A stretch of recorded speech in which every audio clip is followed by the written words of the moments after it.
ꯑꯍꯥꯟꯕꯃꯛꯇꯗ channel ꯑꯁꯤꯒꯤ ꯃꯥꯏꯀꯩꯗꯒꯤ ꯃꯌꯥꯝꯕꯨ ꯇꯔꯥꯝꯅ ꯑꯣꯛꯆꯔꯤ꯫ ꯉꯁꯤꯁꯨ ꯃꯌꯥꯝꯒꯤꯗꯃꯛꯇ ꯅꯨꯡꯉꯥꯏꯔꯕ ꯐꯨꯡꯒꯥ ꯋꯥꯔꯤ ꯑꯃ ꯄꯨꯗꯨꯅ ꯂꯥꯛꯆꯔꯤ꯫ ꯋꯥꯔꯤ ꯑꯁꯤꯒꯤ ꯃꯃꯤꯡꯅ ꯍꯦꯂꯣꯏ ꯑꯄꯪꯕꯤ꯫ ꯋꯥꯔꯤ ꯑꯁꯤꯕꯨ ꯏꯕꯤꯔꯛꯄꯅ D.N. Khuman꯫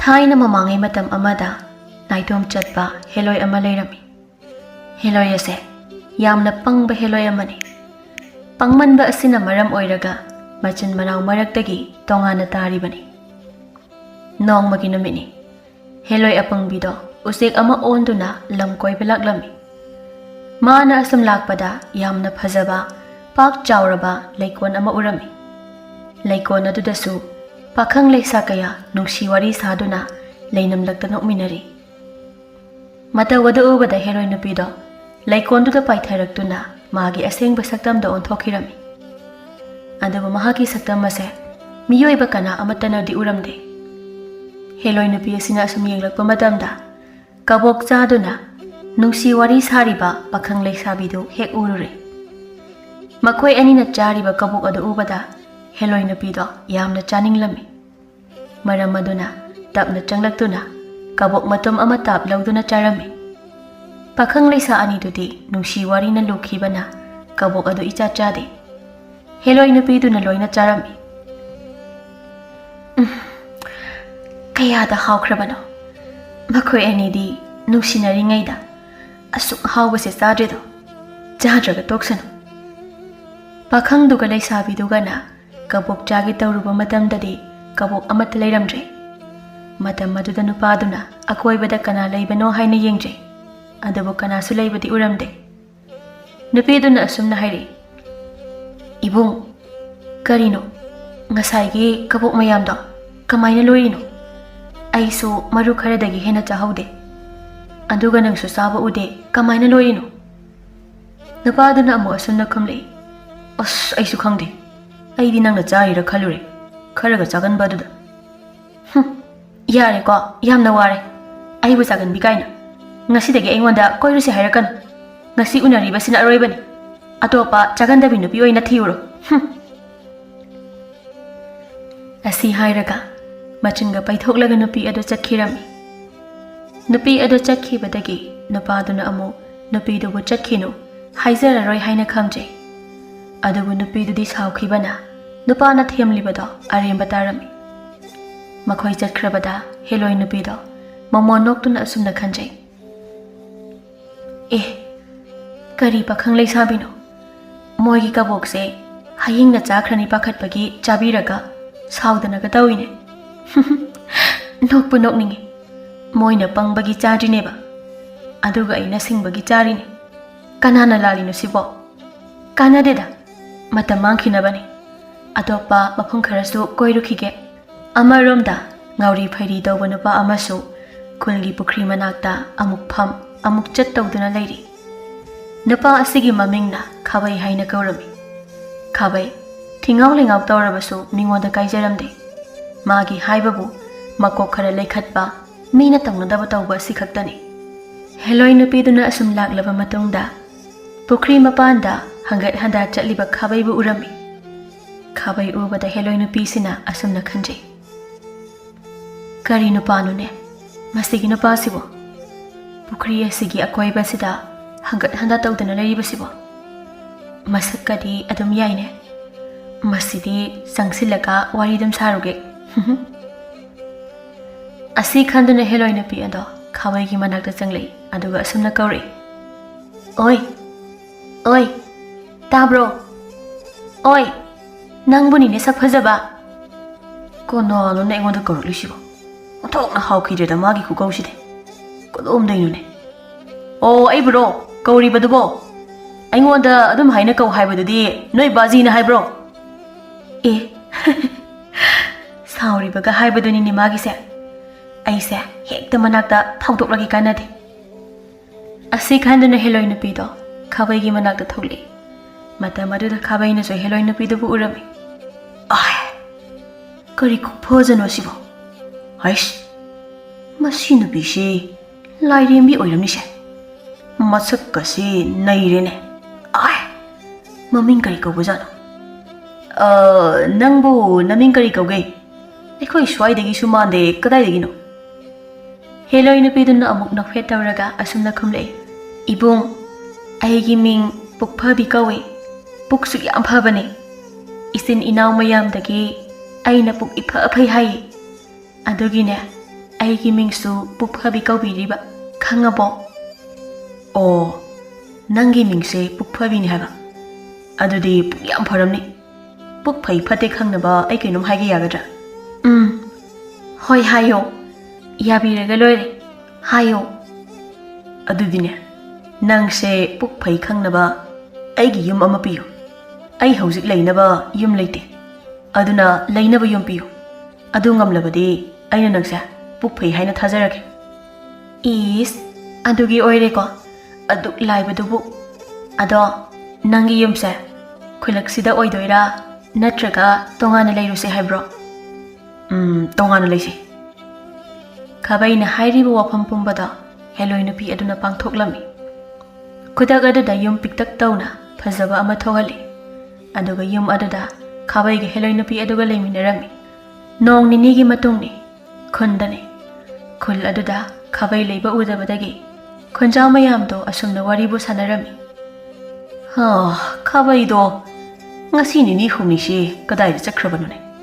Nahan makhaidi pukri mapangi ukhong sida hek leibani. Ma leitabase nungaitine. Thabak yamna phabani khabai do. Ma na igi inkhol asi su tawibani. Adubu sikraba jalane. Tada nahangna haigumadana khabai dubu sikraba jalane. Natraga lai phatabana pukrabra. Adubu tada khabai se ngausinari niko kashu ngawba nate. Asumna khunja mayamda wari ne.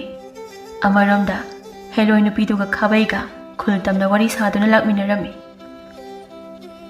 Pukphabi aikhoi khulsida khwaidagi thabak phabase aini khangaba. Aisa khulsida mayamna aina thabak ifa afai haina hairibani. Ado nangna bibiba khawma sasa karida sizina doino. O aduburo ibungna ne karigumba puklam laba ibungna chaningba posakto maming palaga khawduda humjinbada chaning liba posakto yawramgadawribani. Pangi he nupani kaina. Adude hauji ai kaino machaningi. Adu yawbri yengi yabro. Hoya ye yengo. Karigumba chumlabadine. Aikhoi ani luhongba yare ko. Khabai so hoi haina yarami. Adugi matung khabai na chaning liba posak adu machinda hairami. Lafoi lafang amunba phajawam yaram. Asumna hek haibaga khaw aduda makhut adu humjilami. Matam aduda khaw manungdagi lafoi amunba ama puthore. Mataw adu ubada khabai yamna harawrami. Aduga Helloi nupiduda asumna hairi. Aya, pukphabi yawrami tu lafoi amunba ne. Aya, nangse nabu yam phaine ko. Lafoi se chaminase. Itomta charabadi ai pukphataba malane. Asi haibadagi khabai amadi pukphabi do lafoi chana chana khundalak minarami. Khabai na laklibado nupa naha amana urami. Matam maduda nupaduna asumna khanjai. Ta khabai se kori no ngawrabo sibo. Lafoi ga charaga nofet tawna lakli sibo. Magi se ngawbo oigani soidana. Wari su sarine. Masidi magi matung lomdagi tamna inaduna ta khabai gi maongsi yenglaki. Khabai di pukphabibu asamba nupi amani khalibani. Maram aduna kaisu thausada wari adum sarami. Aduga Helloi nupidusu pangbanina khabai gi wari da nokjari. Amaromda khabai gi mataw yengliba khunja nupa adudi khabai gi maongda nokningduna kanna nokthore. Nupa aduna noklakpa aduda khabai do phat onthoraktuna yengli. Matam aduda khunja oirambaduna asumna hairi. Hoi, nangbu awang thangbagi kokphai gi maja duna tro. Aya, ta khabai mane ai kokphai gi maja duni. Adu ta khabai kana ganu ngasai dagi wari saraga nokli dubo. Mi di amata ude ta khabai khawi. Ibungo nang angang oibagi namito yat. Wathi tawlu ko daningdi. Ai gi masing dulage. Khunja nupado khabai gi mihon kangbido amuk tawraklabadi soirani haina kibana mayum tamna kanna chen khirami. Ngayhaki matungda khabai magi khul yoraklami. Matam aduda khunja kharana khabai bu inkhol tawbiyu sing khaibiyu haina hairami. Khabai so hairiba mayamdo humang ta khai tawbirami. Khabai na thabak suba wabadagi sangom yamna thakninglami. Maram aduna machinda sangom thakningi hairaga khawda homjilami. Aduga sangom lauthore. Aduga Helloi nupiduga thakminarami. Adugi madung ising amuk thakningbadagi ising amuk thohanduna thaklami. Ngasaidagi tawriba mayamdo Khabaina thabak subiriba yumpuduna ubadagi Khabai manakta changle aduga asumna hangle. Khabai yari thabakto ngahak lebo. Tadagane wari ngahak sasi. Hoi tada. Adu tada kari wari no hekta saba horo. Hoi tada haige ko. Nahak se tada na khalubaga yamna onarame. Adu nahaki khawsibo pochai habagi maong su tawdi. Aduga nahakti pungchada sai. Kamai tawbuno sibo Khabai. Tada aigi khawse angakpa khaw amane. Chaning ba hekta thokpa khawni. Adudi Khabai. Nangi khaw asi tada da pirodana. Khawsigi maman oina seryek tarapiki tanbra. Tada yani lawbiyo. Aigi oinadi yadaba leijadida. Hausi adam lawbiro tada. Khaw adu piramlaba matungda Khabai amadi Helloi do amuk makhoi anigi yum machaduda lai. Aduga araiba khara charaga wari sarami. Buphabe ngasagi ahanduna khawsu lahore. Haujikti aina janingba chawa phanglaroi ko. Ibong kaisu khalluno. Khaw nataba amas lairi. Se sigi khuzai se sisu khaw adudagi tadaba khuzai ni. Ado handakti pithoklanu ko. Ado thenge potharasi. Asumna Khabai amadi Helloi nupido tumthakirami. Mathangi numeni Helloi nupido na mitrang tawduna ahawa mathelugoi kaya ama semba loirami. Khabai di ngarang thabak uwana surubagi nongalaba phawba tumduna leirami. Helloi nupido su machinda murum sonduna leiri. Masibu karama nupanoba numina kokton yoro phawba hawgate. Mi ainadi mana chanabani haiduna ahauba mathel kaya silangduna thamli. Aduga hausu phawba hawgateba. Pangna marola mapangliba. Ahidiba aigi laibak sisu. Khabai do Helloi na semliba mathelukoi mayamdugi manamda tumba yadraba male. Phamungdagi hawatuna manamgi likhulire. Kadaidanu ne manam sibo. Nga thombagi manamni ne. As pukse yadreba. Oh sida leredana. Hoish Kurino matam se chak chabagi matam lane. Kante asuk lamlaba sidabu khangmagi matam nate. Masidi hekta chathoklage. Asi khanduna Khabai ado khongrai chalaga chak ado hauna charami. Matam aduda Helloi nupidusu Khabai gi manakta changle. Aduga Khabai da asumna haire. Karino natomta charibade. Aina de ibung haukat pangairaga. Matomta ga charami. Pukphata haisini. Pukphabe aduina tehe. Lao phamu charsi. Aidi laman khibana nanga ningsingludri. Asumna chak ado chaminarami. Chak toklaba matung Khabai do khunda matomta laklami. Aduga khunja mayamga wari watai tawrami. Khabai do mayum halage khana amuk lakpada ngarang khaw lahawba nupaduga lambida amuk thengnarami. Matam aduda Khabai da nupaduna sumna haire. Khabai hallage hairo. Tadaga wari ngyak sasi amukta ngaiko. Tada kari wari sasi harino. Khabai nangsi yamna nungsina hei. Ado nangbo kadaida leigeba. Nangi yumga leirabo. Hoi tada aigi yum leire. Ado tada ngarangi khawdubo kamdauge. Khabai nangi khawdu yamna phakre. Ado khuzai pairibadubu kari tawge hairibano. Tada khuzai se khawdudagi hena phaba khuzai ni. Khuzai sisu hairi khi thokpa khuzai ni tada. Khabai nang se laiga chap manare. Ado khuzai do tada da piram. Khuzai dugi maman oina sele kun pirake. Yaningdabrani nangbo. Yaye tada aigi di kaisu kaide. Ado khura thank you batare. Aishu hannaba tawrage. Se khuzai se asumna khuzai ado pirami. ꯑꯗꯨꯒ ꯈꯨꯖꯥꯏꯗꯨꯒꯤ ꯃꯃꯜ ꯑꯣꯏꯅ ꯁꯦꯜꯌꯦꯛ 10 ꯑꯗꯨ ꯄꯨꯗꯨꯅ ꯃꯌꯨꯝꯗ ꯍꯜꯂꯛꯏ꯫ ꯃꯌꯨꯝ ꯌꯧꯕꯒ ꯍꯦꯂꯣꯏ ꯅꯨꯄꯤꯗꯨꯗ ꯈꯨꯖꯥꯏꯒ ꯁꯦꯜꯌꯦꯛ 10 ꯑꯗꯨꯒ ꯑꯣꯟꯅꯕꯒꯤ ꯋꯥꯔꯤ ꯂꯤꯔꯝꯃꯤ꯫ ꯍꯦꯂꯣꯏ ꯅꯨꯄꯤꯗꯨꯁꯨ ꯄꯪꯕ ꯀꯧꯕꯅꯤꯅ ꯑꯋꯥꯕ ꯈꯜꯂꯝꯗꯦ꯫ ꯅꯨꯃꯤꯠꯇꯨꯒꯤ ꯇꯨꯝꯂꯝꯗꯥꯏ ꯃꯇꯝꯅꯤ꯫ ꯍꯦꯂꯣꯏ ꯅꯨꯄꯤꯗꯨꯗ ꯈꯥꯕꯩꯅ ꯑꯁꯨꯝꯅ ꯍꯥꯏꯔꯛꯏ, "ꯑꯣ ꯄꯨꯐꯕꯤ, ꯅꯪꯁꯦ ꯀꯅꯥꯅꯣꯕ? ꯃꯤꯔ ꯂꯥꯏꯔ ꯑꯩ ꯈꯪꯗ꯭ꯔꯦꯕ, ꯑꯝꯇꯗꯤ ꯍꯥꯏꯌꯣꯕ꯫ ꯑꯩꯅ ꯅꯪꯁꯦ ꯃꯤ ꯃꯥꯟꯗ꯭ꯔꯤꯁꯦ ꯀꯩꯒꯤꯅꯣ ꯈꯪꯉꯕꯣ?" "ꯏꯕꯨꯡ, ꯈꯪꯗꯦ, ꯀꯩꯒꯤꯅꯣꯕ ꯑꯩ ꯃꯤ ꯃꯥꯟꯗ꯭ꯔꯤꯁꯦ ꯀꯩꯗꯅꯣꯕ?" "ꯍꯣ ꯑꯗꯨꯕꯨꯔꯣ, ꯅꯪꯗꯤ ꯅꯁꯛꯁꯨ ꯃꯌꯥꯝ ꯑꯃ ꯐꯖꯩ, ꯊꯣꯛꯎ ꯍꯥꯏꯔꯤꯈꯩ ꯊꯣꯛꯄ ꯈꯥꯎꯁꯨ ꯈꯨꯖꯥꯏꯁꯨ ꯅꯪꯉꯣꯟꯗꯗꯤ ꯂꯩ, ꯑꯗꯨꯒꯤ ꯃꯥꯟꯗ꯭ꯔꯤꯅꯤ." "ꯑꯄꯪ ꯍꯥꯏꯁꯤꯅꯤ꯫ ꯏꯕꯨꯡ, ꯅꯪ ꯌꯥꯝꯅ ꯄꯪꯉꯤ, ꯀꯩꯒꯤꯅꯣ? ꯑꯩꯁꯦ ꯍꯦꯂꯣꯏ ꯅꯨꯄꯤꯅꯤ ꯈꯪꯉꯕꯣ? ꯑꯗꯨ ꯑꯣꯏꯔꯕꯁꯨ ꯑꯩꯗꯤ ꯅꯪꯒꯤ ꯅꯨꯄꯤꯅꯤ꯫ ꯅꯪꯒꯤ ꯅꯨꯄꯤ ꯑꯣꯏꯔꯤꯁꯦ ꯑꯩꯅ ꯃꯤ ꯑꯣꯏꯕꯒꯤ ꯅꯠꯇ꯭ꯔꯣ ꯑꯄꯪ?" "ꯑꯣ, ꯍꯣꯏ ꯆꯨꯝꯃꯤ, ꯅꯪꯁꯦ ꯃꯤ ꯍꯦꯂꯣꯏꯅꯤꯀꯣ, ꯉꯁꯤꯗꯩ ꯈꯪꯉꯅꯤ꯫ ꯑꯗꯣ ꯑꯩꯗꯤ ꯄꯨꯛꯁꯦ ꯇꯣꯏꯅ ꯂꯥꯝꯒꯜꯂꯦ, ꯑꯗꯨꯅ ꯍꯌꯦꯡꯗꯤ ꯀꯃꯥꯏ ꯇꯧꯗꯣꯏꯅꯣ ꯈꯪꯗ꯭ꯔꯦ꯫ ꯑꯗꯣ ꯃꯇꯨꯡꯗꯤꯅꯦ, ꯃꯤꯅ ꯁꯦꯜꯒ ꯑꯣꯟꯅꯁꯦ ꯍꯥꯏꯔꯁꯨ ꯄꯤꯔꯔꯣꯏꯒꯦꯕ, ꯊꯣꯛꯎ ꯍꯥꯏꯔꯤꯈꯩ ꯊꯣꯛꯄ ꯑꯇꯩ ꯂꯩꯇ꯭ꯔꯕꯣ ꯄꯨꯐꯕꯤ?" "ꯂꯩꯌꯦ, ꯀꯩꯒꯤ ꯂꯩꯇꯅꯦꯒꯦ?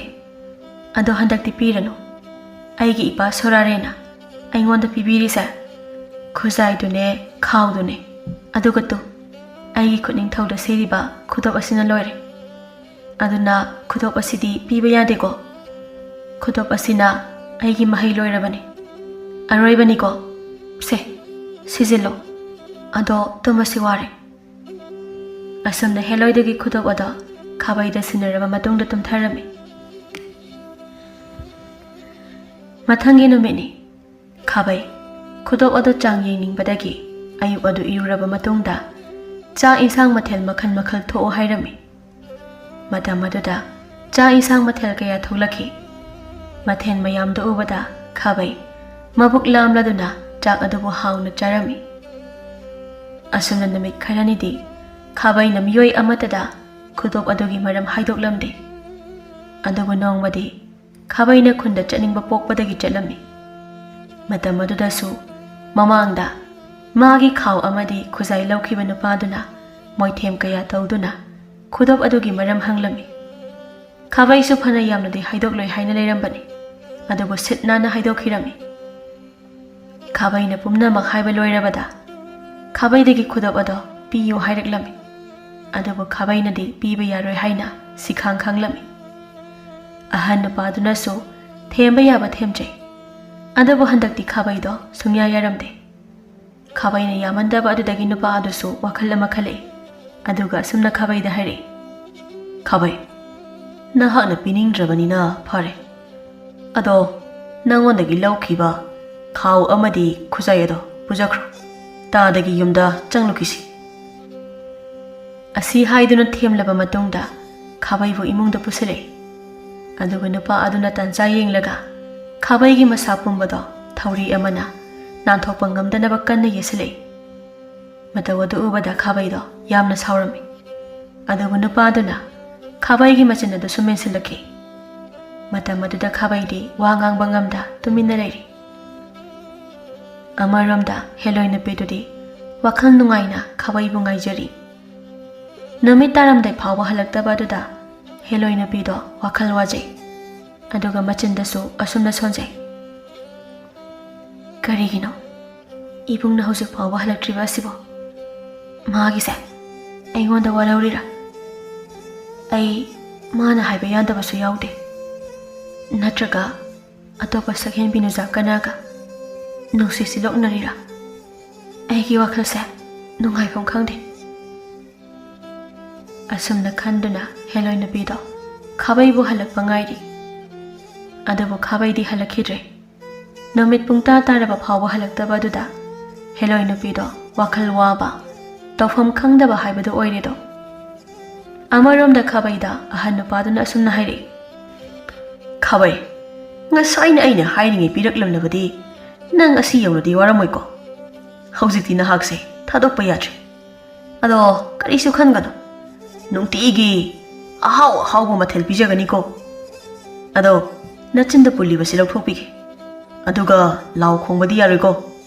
Karigumba lau khongba tarabadi aina nangbu khudaktana thoi lawgadoribani. Khabaido kibadagi hoi lawaroi haina hairami. Asumna namik kharani haujinkre.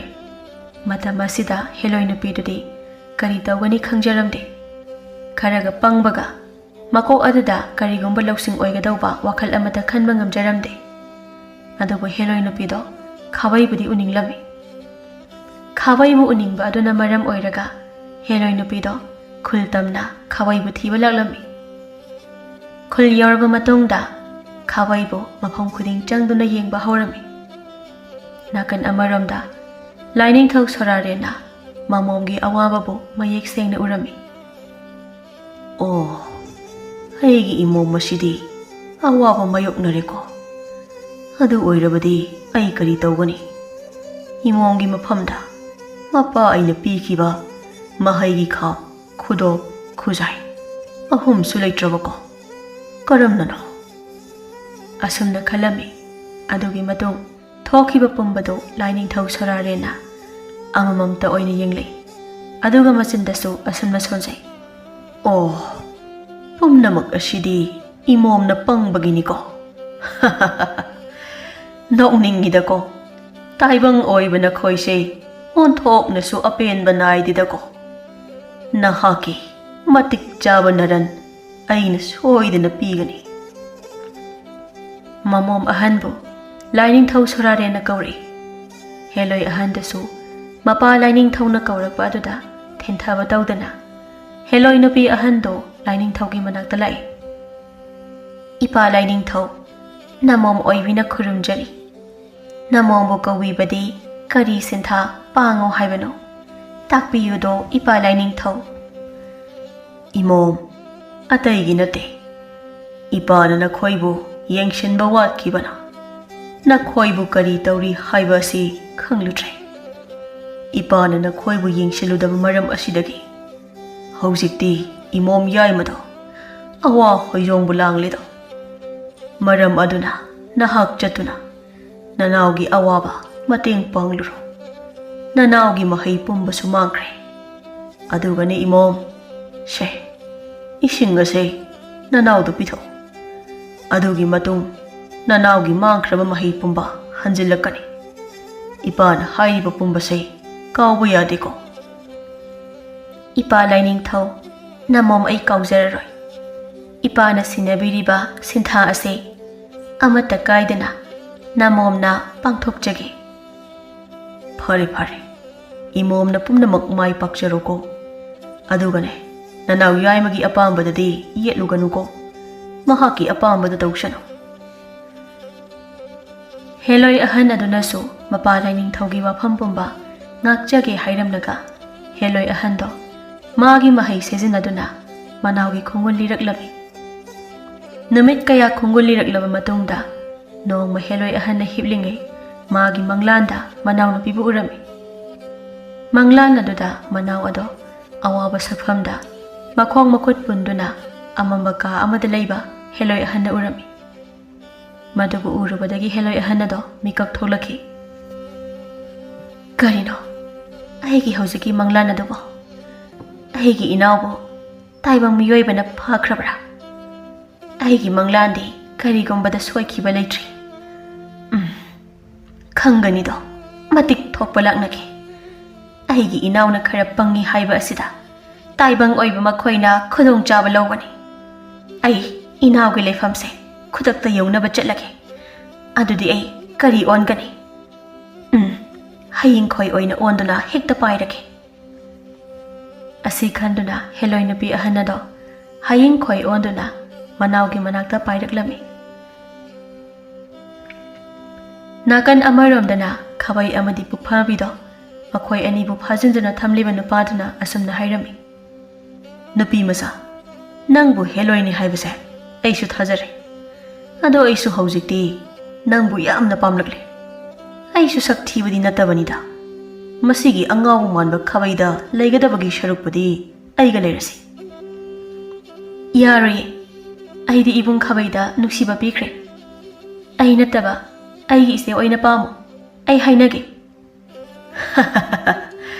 nokningini Helloi nupi nangi wahai sidi kanade aina hairiba sida nangna yagadabani karigumba yadraba tu uredana masi singjangni yadraba singjang asinane makak kaklaga hatgadawribani aduna aina haibasi yaw matam leitrabani Pabong ai ngamoi nangdi hanure ahan siyamna oire aduga idi nahane ai nangi oiba ngamoi ibungbu thadokpiyo ai ibunggi matau siyeng bangamdi Helloi nupi sigi wahai asida nupa ado sauning bana Helloi nupi dugi mamaida khupakna tharami adubu mamaida pan badi ngamde matau adu ubada nupa ado ngaklami kibasu phawrami adubu asawbu aduna lamjeng khibana nupa aduna singjang adu paiduna Helloi nupi do hatlage khana yandare matam maduda Helloi masi aduna olakhiba hayeng khoiduna nupa adugi manakong do paisilaki nupa ado singjang adu thadaraga manakong adu hotuna leirami kaino kadaidagi hayeng khoino manung yongna paisingkhraba maline kamai tongishide Mifata nupa adugi matau uraga pukphabida kana noklami aduga masindasu asumna hairi Iche madugi nupada ai pame hairini ai kuire nolaktaba amukta noke ado iche manatonda su paisilo manung yongna paisilo manung yongna nokbada sidawre mata maduda khabaina pukphabida sumna hairi pukphabe Karaino nangna isi kauridubo aidi udena nabuk yamna phate pukphabiga kaure Ibung ai pukphabane iche da ai haiki ko ho iche ibung asidasu ise na tawribado uhanbiyo aikhoi ini nokminage Manaw na pina hairibado machetuna tabadagi khabaigi mamitasu pumnamak uhallami khabai su matawdu obada kana noklagli aduga pen banaidaba miphatana pa adudi Helloi ahanduna laknaba leptri ngaihak laknaraba matungda Helloi gi saktamdu onthorei aduga manaw amadi khabaida pulliba thauri adu lawthokpirami mapa laining thauna hairakpagi matung ina ising adu puthoraktuna manaw nupida pithaklami ising adu hek thaklubadagi Helloi yaimagi mahai pumba amu hanjilaki matam maduda khabaidagi miphatana paduna lawkhiba khaw khujai amadi khudau ada masa matomta pairaktuna Helloi yaimagi manakta leirami haujikti apian banaidaba nupada masa hingnaba chenkhige tawrami mata maduda Helloi ahanduna thaurina punduna thamki aduga Helloi ahanduna asumna hai he mi phata ngasidi nangi punsi loirabani miyoi lektagi khwaidagi tonba misakto nangni Helloi aikhoida phawbada singnaba ngamba nahakse ngasidagi wakhal choiba misak ohellagani amuk hana nahaki punsi hawatpa ngamdabo ayo asi hairaga nupadugi masada karigumba ama chaisilami adu hek chaisin khibadagi nupa adu ngawkhre khudaktudagi ngawchatnakre machin adudasu choiro londuna imungdagi thokhirami adugi matung khabaigi mayumda makhoi punna lakminarami adugi matung mache ahanduna asumna hairi yaima haujikti isesu hannaba tawrake ado yaima nahakti lehaudoira natraga isegi tung ilake haibra Helloi yaima do machegi wafamado khumbangam jade mamit aniduna khabaida amuk yeng macheda amuk yeng tawduna leiri tanja adada khabaina oina khumlei pukphabisi thambiramu pukhranu aidi mana nokhanbane mana awaba ko pirakpane aduna pukphabibu pubikhino khabaigi wa makha taba oina Helloi yaimana amuk asumna hairakli iche maga punsi supagi laija horake isena ipa lining thaudasu khara haibiyo aigi punsi se ibung siga hingminarage iche gi yaima hoi lehoro naha ki pukning na bulep labade lehoro ko ipa lining thaudasu isena pawa sitam lage ko phare adadi Iseso amuk hallageko. Wahai khara asi hairamlaga Helloi ahandu chatkirami. Aduga Lainingthau Sorarenda mache ahanna pau pumba tamlami. Lainingthau Sorarendasu mamom oibigi apamba adumak ningba thunghanki. Matam kharagi matungni khabaido mahausa oidre. Helloi nupiduna phajana singhanbirami. Helloi nupidusu Lainingthau na pirakhiba ising adu thaklubadagi hana panglamba adu pangkhidrabani. Asumna Helloi nupi asiga khabaiga annabu punsi lambi amada nungai na hingminaki.